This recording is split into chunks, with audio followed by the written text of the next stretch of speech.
Hello, ഞാൻ doctor Shamsuddin, D care clinic, Palakkad. ഇന്ന് നമ്മൾ സംസാരിക്കാൻ പോകുന്നത് ഹാർട്ട് അറ്റാക്ക് എങ്ങനെയാണ് ഉണ്ടാകുന്നത്, രണ്ട്, എന്തുകൊണ്ട് ചെറുപ്പക്കാരായ ആളുകളിൽ പോലും ബോഡി ഫിറ്റായ ആളുകളിൽ പോലും ഹാർട്ട് അറ്റാക്ക് ഉണ്ടാക്കുന്നു, മൂന്നാമത് ഹാർട്ട് അറ്റാക്ക് വരാതിരിക്കാൻ ചെയ്യേണ്ട കാര്യങ്ങൾ എന്തൊക്കെ. അപ്പോൾ ഒന്ന്, എന്താണ് ഹാർട്ട് അറ്റാക്ക്? ഹാർട്ട് അറ്റാക്ക് എന്ന് പറഞ്ഞാൽ നമുക്കറിയാം, നമ്മുടെ ഹാർട്ട് നമ്മുടെ ശരീരത്തിലെ പ്രധാനപ്പെട്ട ബ്രെയിൻ ആണെങ്കിലും ലിവർ ആണെങ്കിലും കിഡ്നി ആണെങ്കിലും ശരീരത്തിൻ്റെ എല്ലാ ഭാഗത്തേക്കും മുഴുവൻ സമയം രക്തം സപ്ലൈ ചെയ്തുകൊണ്ടിരിക്കുന്ന ഒരു അവയവമാണ് ഹാർട്ട്. ഈ ഹാർട്ട് പ്രവർത്തിക്കണമെങ്കിൽ ഹാർട്ടിനും രക്തോട്ടം വേണം. ഈ ഹാർട്ടിന് ചുറ്റുമുള്ള ഹാർട്ടിന് സപ്ലൈ ചെയ്യുന്ന രക്തക്കൊയലുകൾ ബ്ലോക്ക് ആവുന്നതിനെയാണ് ഹാർട്ട് അറ്റാക്ക് എന്ന് പറയുന്നത്. അപ്പോൾ എന്തുകൊണ്ടാണ് ഈ ബ്ലോക്ക് വരുന്നത്? നമ്മുടെ കൊളസ്ട്രോൾ കൂടുമ്പം ഈ കൊളസ്ട്രോളും മറ്റു ചില വസ്തുക്കളൊക്കെ കൂടിച്ചേർന്നൊരു കട്ടയായിട്ട് ഹാർട്ടിന് സപ്ലൈ ചെയ്യുന്ന രക്തക്കൊയലുകൾക്ക് ബ്ലോക്ക് ഉണ്ടാകുമ്പോഴാണ് ഹാർട്ട് അറ്റാക്ക് ഉണ്ടാകുന്നത്. അപ്പോൾ ഈ കൊളസ്ട്രോൾ ബ്ലോക്ക് ഉണ്ടാവാനുള്ള കാരണം നമ്മൾ മനസ്സിലാക്കി കഴിഞ്ഞാൽ നമുക്ക് എളുപ്പത്തിൽ ഹാർട്ട് അറ്റാക്ക് തടയാൻ കഴിയും. അപ്പോൾ എന്തുകൊണ്ടാണ് ശരീരത്തിൽ കൊളസ്ട്രോൾ കൂടുന്നത്? നമ്മൾ ആദ്യ സമയത്ത് നാം ഭക്ഷണം കൂടുതലായിട്ട് കഴിക്കുമ്പോൾ നമുക്ക് ആവശ്യമുള്ള ഗ്ലൂക്കോസ് അല്ലെങ്കിൽ നമുക്ക് ആവശ്യമുള്ളതിൽ കൂടുതൽ കാലറി നമ്മുടെ ശരീരത്തിലേക്ക് എത്തിക്കഴിഞ്ഞാൽ ഈ എത്തുന്നതിനെ നമ്മുടെ കോശങ്ങൾ ഉപയോഗിക്കും. ബാക്കി വരുന്ന ഊർജ്ജത്തിനെ നമ്മുടെ ശരീരത്തിൽ ഫാറ്റായിട്ട് സ്റ്റോർ ചെയ്യപ്പെടും. എന്തിനു വേണ്ടിയാണ് ഫാറ്റായിട്ട് സ്റ്റോർ ചെയ്യുന്നത്? ഏതെങ്കിലും ഒരു കാരണവശാൽ നാളെ അല്ലെങ്കിൽ ഭാവിയിൽ എന്തെങ്കിലും ഒരു സമയത്ത് നമുക്ക് ഭക്ഷണം കിട്ടിയിട്ടില്ലെങ്കിലോ എന്ന് കരുതി ഇൻസുലിനാണ് നമ്മൾ അധികമായി കഴിക്കുന്ന ഗ്ലൂക്കോസിനെ ഫാറ്റായിട്ട് മാറുന്നത്. അപ്പോൾ ഈ ഫാറ്റ് എന്തിനാണ്? പിന്നീട് ഏതെങ്കിലും ഒരു സമയത്ത് നമ്മൾ ഭക്ഷണം കഴിക്കാതിരിക്കുമ്പോൾ നമ്മുടെ ഭക്ഷണത്തിന് ആ ഫാറ്റിനെ പിടിച്ച് ലിവറിന് ഗ്ലൂക്കോസ് ആക്കിയിട്ട് നമുക്ക് തരാൻ വേണ്ടിയിട്ടാണ് ഇങ്ങനെ സ്റ്റോർ ചെയ്ത് വെക്കുന്നത്. ഇന്നത്തെ ആധുനിക കാലത്ത് പൊതുവേ അങ്ങനെ വരുന്ന സാഹചര്യം വളരെ കുറവാണ്. ഭക്ഷണം കിട്ടാത്ത സാഹചര്യം കുറവാണ്. അതുകൊണ്ട് ഈ ഫാറ്റ് കൂടിക്കൊണ്ടേയിരിക്കും. ആദ്യ സമയത്തൊക്കെ, അതായത് ആദ്യഘട്ടത്തിൽ നമ്മുടെ പാൻക്രിയാസൊക്കെ പുതിയതാണ്. അതുകൊണ്ട് പാൻക്രിയാസ് ആണ് നമുക്ക് വേണ്ട ഇൻസുലിൻ ഉണ്ടാക്കുന്നത്. അതുകൊണ്ട് നാം കഴിക്കുന്ന ഭക്ഷണത്തിനനുസരിച്ച് ഇൻസുലിൻ കൂടുതലായി ഉണ്ടാവുകയും ഈ കഴിക്കുന്ന ഊർജ്ജം ഒഴികെ ബാക്കിയുള്ളതിനെ ഫാറ്റാക്കി മാറ്റും. എന്നാൽ കുറേ കാലം കഴിയുമ്പോൾ നമ്മുടെ ബോഡിയിൽ ഫാറ്റൊക്കെ ഫുള്ളായി. അതെങ്ങനെ നമുക്ക് മനസ്സിലാവുക? നമ്മുടെ ബോഡിയിൽ അമിതമായ ഫാറ്റ് ഉണ്ടോ എന്നെങ്ങനെ മനസ്സിലാവുക?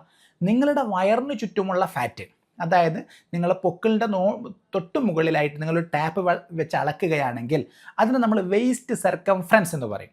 അങ്ങനെ നിങ്ങൾ അളന്ന് നോക്കുമ്പോൾ പുരുഷന്മാരിൽ 90 സെൻറ്റിമീറ്ററിൽ കൂടുതലും സ്ത്രീകളിൽ 80 സെൻറ്റിമീറ്ററിൽ കൂടുതലുമാണെങ്കിൽ നിങ്ങൾ ചില അബ്നോർമാലിറ്റീസ് തുടങ്ങിയിരിക്കുന്നു എന്നാണ് അർത്ഥം. അതായത് നിങ്ങളുടെ ഫാറ്റ് ഓവറായിരിക്കുന്നു.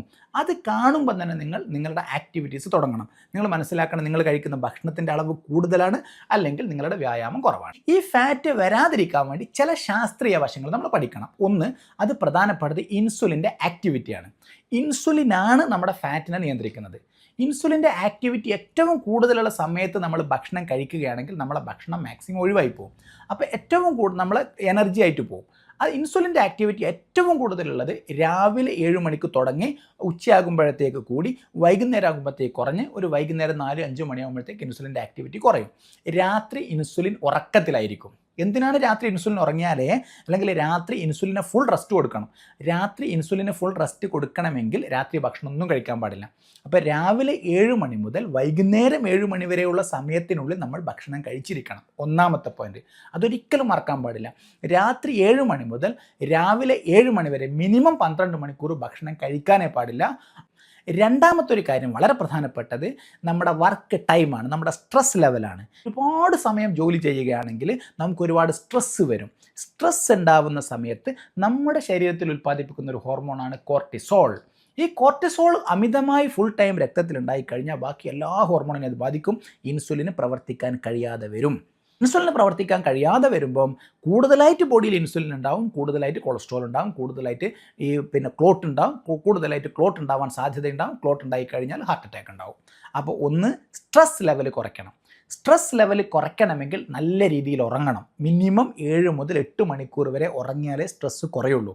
മൂന്നാമത്തെ കാര്യം, സ്ട്രെസ്സ് കുറയ്ക്കാൻ മിനിമം 12 മിനിറ്റെങ്കിലും നിങ്ങൾ മെഡിറ്റേഷൻ ഏതെങ്കിലും രീതിയിൽ സ്ഥലത്ത് കവിടണം. അല്ലെങ്കിൽ മനസ്സിന് ശാന്തത കിട്ടുന്ന രീതിയിലുള്ള വ്യായാമങ്ങളോ കളികളോ അതുപോലെ ഏതെങ്കിലും കാര്യത്തിൽ ഉൾപ്പെടണം.